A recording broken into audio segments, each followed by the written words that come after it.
வணக்கம். இது news first prime time sunrise.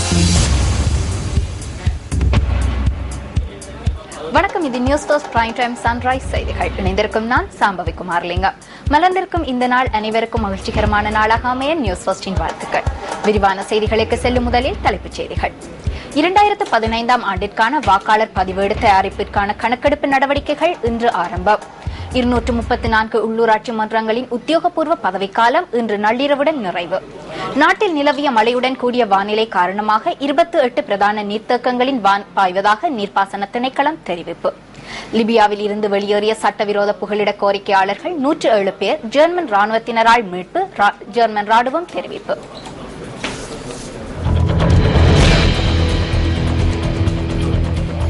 இனி விரிவான செய்திகள். 2015 ஆண்டுக்கான வாக்காளர் பதிவேடு தயாரிப்பிற்கான கணக்கெடுப்பு நடவடிக்கைகள் இன்று ஆரம்பமாகின்றன.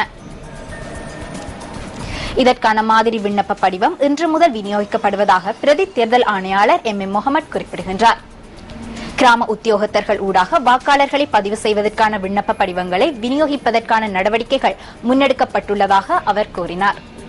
1996 ஆண்டின் ஜூன் மாதம் 1ஆம் தேதிக்கு முன்னர் பிறந்த இலங்கை பிரஜைகள் வாக்காளர்களாக தங்களை பதிவு செய்து கொள்ள முடியும். வாக்காளர்களை கணக்கெடுப்பதற்கான பயிற்சிகளை சம்பந்தப்பட்ட உத்தியோகத்தர்களுக்கு அளித்து வருவதாகவும் பிரதி தேர்தல் ஆணையாளர் தெரிவிக்கின்றார். வாக்காளர் பெயர் விவரங்கள் தயாரிக்கப்படும் முறை குறித்து தேர்தல் செயலகம், பிரதேச செயலகங்கள் உள்ளிட்ட தேர்ந்தெடுக்கப்பட்ட நிறுவனங்களின் மாதிரி விண்ணப்ப படிவங்கள் காட்சிப்படுத்தப்பட உள்ளன. இதன் பிரகாரம் வாக்காளர் பதிவேட்டில் பெயர்கள் சேகரிக்கப்படாத நபர்கள் உரிமை கோருவதற்கும் ஆட்சேபனைகளை தாக்கல் செய்வதற்கும் ஆகஸ்ட் மாதத்தில் இருந்து 28 நாட்கள் கால அவகாசம் வழங்கப்பட உள்ளது. இதற்கமைய ஆகஸ்ட் மாதத்தில் நிர்ணயிக்கப்படும் முடிவு திகதியன்று பெயர் பட்டியல் காட்சிக்கு வைக்கப்பட உள்ளதாக பிரதி தேர்தல் ஆணையாளர் மேலும் கூறினார்.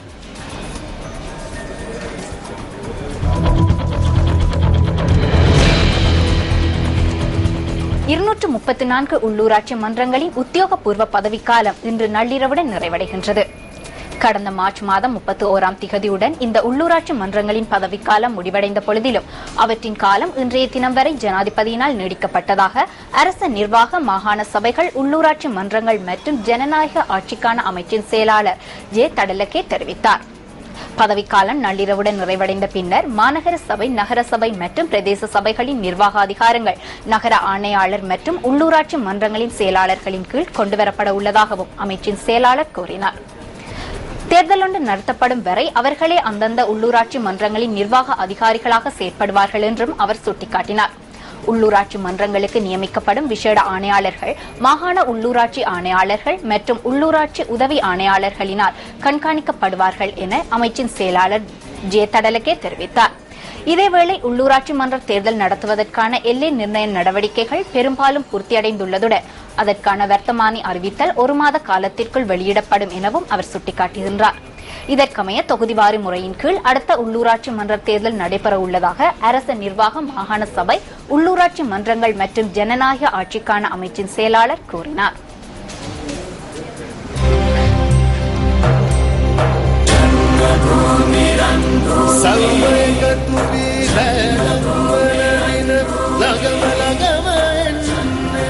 தேசத்தை ஒன்றிணைக்கும் ஒற்றுமை பயணத்தின் 8ஆம் நாள் இன்றாகும்.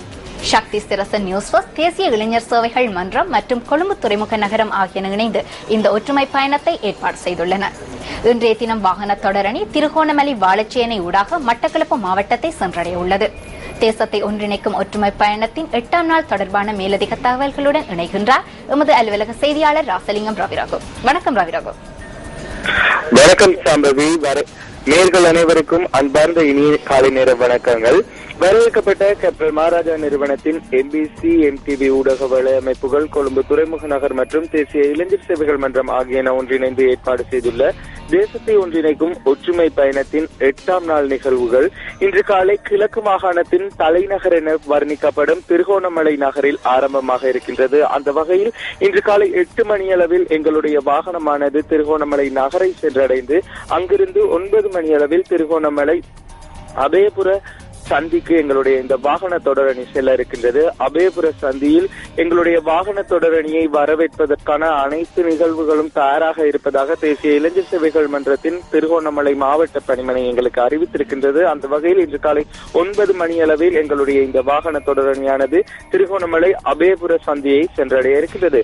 அதனைத் தொடர்ந்து திருகோணமலை என பெயர் பொறிக்கப்பட்ட செங்கலினை பெற்றுக் கொண்டதன் பிறகு அங்கிருந்து நாங்கள் வாழைச்சேனை நோக்கி பயணிக்க இருக்கின்றோம். குறிப்பாக இன்று வாழைச்சேனை நிகழ்வுகள் அனைத்தும் வாழைச்சேனை சந்தியில் இடம்பெற உள்ளதாகவும் அறிவிக்கப்பட்டிருக்கின்றது. வாழைச்சேனை சந்தியில் இன்று காலை 11:30 மணியளவில் இந்த நிகழ்வுகள் அனைத்தும் இடம்பெற இருக்கின்றது. குறிப்பாக வாழைச்சேனை பகுதியில் வாழைச்சேனை இந்து கல்லூரி மாணவர்களின் நிகழ்வுகள் மற்றும் முஸ்லிம் கல்லூரி மாணவர்களின் நிகழ்வுகள் தயாராக இருப்பதாகவும் எங்களுக்கு அறிவிக்கப்பட இருக்கின்றது. இதேவேளை இன்றைய 8ஆம் நாளுக்குரிய இறுதி நிகழ்வுகள் மட்டக்களப்பு நகரில் இடம்பெற இருக்கின்றன. மட்டக்களப்பு கல்லடி பாலத்துக்கு அருகில் இந்த நிகழ்வுகள் அனைத்தும் தயார் செய்யப்பட்டுள்ளதாகவும் எங்களுக்கு அறிய கிடைத்துள்ளது. ஆகவே திருகோணமலை, வாழைச்சேனை மற்றும் மட்டக்களப்பு வாழ் அனைத்து சொந்தங்களும் இந்த பிரம்மாண்டமான புரட்சிகரமான பயணத்தில் இணைந்து கொள்ள முடியும். தேசத்தின் ஐக்கியம் மற்றும் நல்லிணக்கத்தினை ஏற்படுத்தும் முகமாக ஏற்பாடு செய்யப்பட்டிருக்கும் இந்த நிகழ்வில் எங்களுடைய கிழக்கு சொந்தங்கள் அனைவரும் பங்கேற்க முடியும் என்பதனை இந்த வேளையில் மீண்டும் ஒன்றை ஞாபகப்படுத்திக் கொண்டு இந்த வாகன தொடரணி தொடர்பான அனைத்து தகவல்களையும் வழங்குவதற்கு நியூஸ் ஃபர்ஸ்ட் குழாத்தினர் தயாராக இருக்கின்றோம். நியூஸ் ஃபர்ஸ்ட் செய்திகளுக்காக திருகோணமலை கந்தலாய் நகரிலிருந்து ராசலிங்கம் ரவிரகு.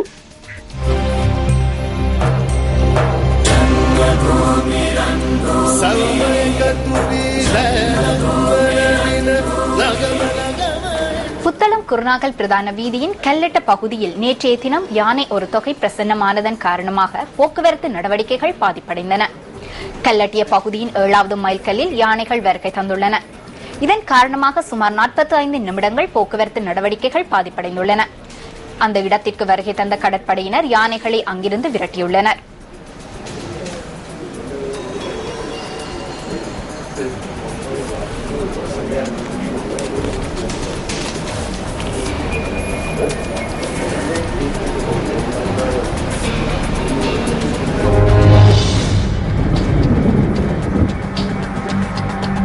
நாட்டில் நிலவியுள்ள மழையுடன் கூடிய வானிலை காரணமாக 28 பிரதான நீர்த்தேக்கங்கள் வான் பாய்வதாக நீர்ப்பாசன திணைக்களம் தெரிவித்துள்ளது. 6 மாவட்டங்களில் உள்ள நீர்த்தேக்கங்கள் வான் பாய்வதாக திணைக்களத்தின் நீர் முகாமைத்துவ பிரிவின் பணிப்பாளர் ஜானகி மிகஸ்முல்ல குறிப்பிடுகின்றார். குறிப்பாக மன்னார், பதுளை, குருநாகல், அனுராதபுரம், பொலனறுவை மற்றும் ஹம்பாந்தோட்டை மாவட்டங்களில் உள்ள நீர்த்தேக்கங்களில் வான் கதவுகள் திறந்துவிடப்பட்டுள்ளன. அனுராதபுரம் மாவட்டத்தின் ராஜாங்கனை, நுவரவெவ, நாச்சாத்துவ நீர்த்தேக்கங்களிலும், குருநாகல் மாவட்டத்தின் அம்பகொலவெவ, தெதுரு ஓயா நீர்த்தேக்கங்களிலும், புத்தளம் மாவட்டத்தின் தப்போவ நீர்த்தேக்கத்திலும், பொலனறுவை, பராக்கிரம சமுத்திரம் மற்றும் மின்னேரியா சமுத்திரம் என்பவற்றிலும் நீர்மட்டம் அதிகரித்துள்ளதாக நீர்ப்பாசன திணைக்களம் சுட்டிக்காட்டியுள்ளது. இந்த நீர்த்தேக்கங்களில் இருந்து சிறுபோக செய்கைகளுக்கான நீர் விநியோகிக்கப்பட்டு விவசாய நடவடிக்கைகள் ஆரம்பிக்கப்பட்ட பொழுதிலும் மழை பெய்து வருவதால் செய்கைகளுக்கு இடையூறு ஏற்பட்டுள்ளதாக திணைக்களத்தின் நீர் முகாமைத்துவ பிரிவின் பணிப்பாளர் ஜானகி மிகஸ்முல்ல தெரிவிக்கின்றார். பிரதான நீர்த்தேக்கங்களின் வான் கதவுகள் திறந்துவிடப்பட்டுள்ளதால் நீர்த்தேக்கங்களை அண்மித்து வாழ்கின்ற மக்கள் எச்சரிக்கையுடன் இருக்குமாறு நீர்ப்பாசன திணைக்களம் வேண்டுகோள் விடுத்துள்ளது.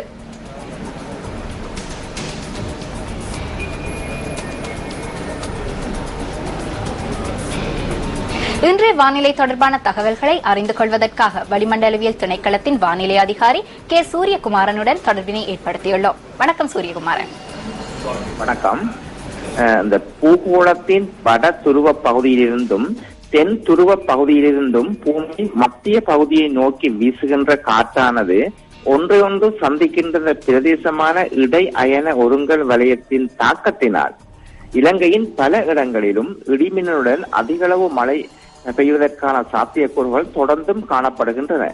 முக்கியமாக பிற்பகல் மற்றும் இரவு வேளைகளில் நாட்டின் அநேகமான பிரதேசங்களில் மழை அல்லது இடியுடன் கூடிய மழை காணப்படும்.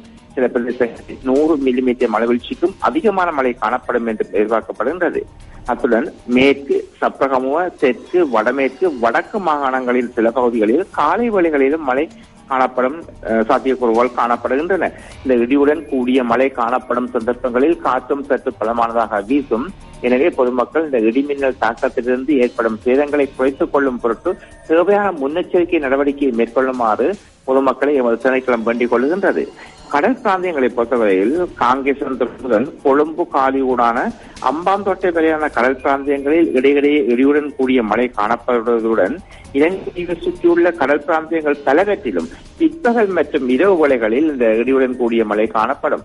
இந்த கடல் பிராந்தியங்களில் காற்றின் வேகமானது மணித்தாரத்துக்கு 20 கிலோமீட்டர் முதல் 40 கிலோமீட்டர் வரையான வேகத்தில் தென் மேற்கு திசையிலிருந்து வீசுவதுடன் இந்த இடியுடன் கூடிய மழை காணப்படும் சந்தர்ப்பங்களில் இந்த காற்றின் வேகமானது அதிகரித்து காணப்படும். அதேவேளை இந்த கடல் பிராந்தியங்கள் சற்று கொந்தளிப்பாகவும் காணப்படும். நன்றி. நாணய மாற்று வீதங்கள் தொடர்பான தகவல் அடுத்து.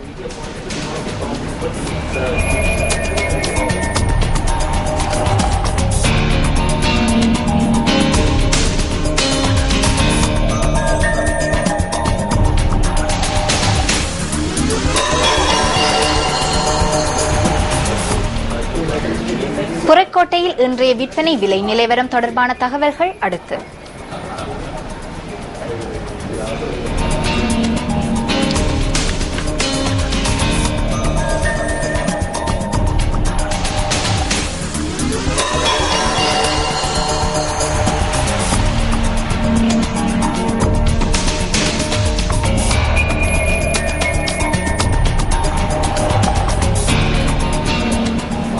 புறக்கோட்டை சந்தையின் பொருட்களின் இன்றைய விலைகள் தொடர்பான தகவல்களுடன் இணைந்து கொள்கின்றார் வர்த்தக சங்கத்தின் தலைவர் கே பழனியாண்டி.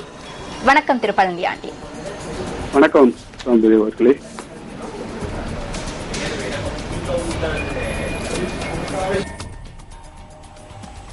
Hello hello. ஆமா, பொருட்களின் விலைகள் தொடர்பான தகவல்களை வழங்குங்கள். பொருட்கள் சொன்னோம்னா அரிசி, சீனி இது போன்ற விலைகள் வந்து உங்களுக்கு இப்ப மாவு சீனி எல்லாம் வளம் போல பிரைஸா தான் இருக்குது. மாவு 100 ரூபா, மல்லி 175 ரூபா, அரிசி சீரக சம்பா அரிசி 190 ரூபா, 200 ரூபாய் இருக்கு. பச்சை அரிசி வந்து 80 ரூபா, சம்பா 80 ரூபாயில இருந்து 85 ரூபா வரைக்கும் இருக்கு. நாடு வந்து 75 ரூபாயில இருந்து 80 ரூபா வரைக்கும். பூடு 200 ரூபா, பயறு 175 ரூபா, 180 ரூபா, பருப்பு 140 ரூபா, 150 ரூபா. கிழங்கு வெங்காயம் எல்லாம் பாத்தீங்கன்னா 110 ரூபாயில இருந்து 125 ரூபா வரைக்கும் இருக்கு. வெங்காயம் வந்து 120 ரூபாயில இருந்து 130 ரூபா வரைக்கும் பெரிய வெங்காயம். சின்ன வெங்காயம் வந்து 130 ரூபா, 140 ரூபாய் இருக்கு. பூடு வந்து 800 ரூபா, 210 ரூபா. உளுந்து 350 ரூபா, 360 ரூபா. இந்த மாதிரி இப்படிதான் விலைகள் நடந்துகிட்டு இருக்கு இப்ப இருக்கு.